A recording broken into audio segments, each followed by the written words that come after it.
வணக்கம் மக்களே. வாழ்வில் முன்னேற முக்கியமான 3 தெய்வத்தை நம்ம வழிபட்டே ஆகணும்.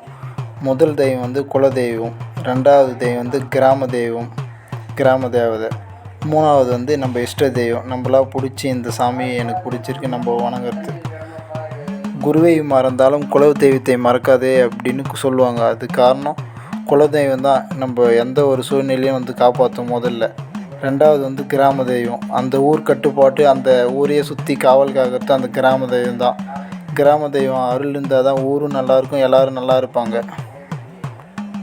இஷ்ட தெய்வமாக நம்ம எந்த அம்மனை வேணாலும் வணங்கலாம், இல்லை எந்த ஆண் கடவுளையும் வணங்கலாம். இப்போ நம்ம பல கோவிலுக்கு போனாலும் நம்ம வாழ்க்கையில் நல்லதே நடக்காது. ஒருத்தர் குலதெய்வத்தை மறந்துகிட்டே இருப்பாங்க. இன்னொன்று கிராம தெய்வத்தோட அருள் இருக்காது. கிராம தெய்வத்துக்கு கோவிலுக்கு அடிக்கடி போக மாட்டாங்க, பூஜை பண்ண மாட்டாங்க.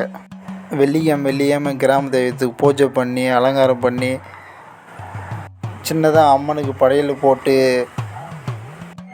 போட்டு சாமி கும்பிட்றப்போ நம்மள மட்டும் இல்லாமல் நம்ம ஊரையும் காப்பாற்றும், நம்ம வம்சத்தையும் காப்பாற்றும். கிராம தெய்வத்தை மறக்காமல் பூஜை பண்ணுங்க. ஆடி மாதத்தில் எல்லோரும் நல்லபடியாக அம்மன் அருள் பெற்று வாழ்வில் நலமாக வாழ கேட்டுக்கொள்கிறேன். நன்றி, வணக்கம் மக்களே.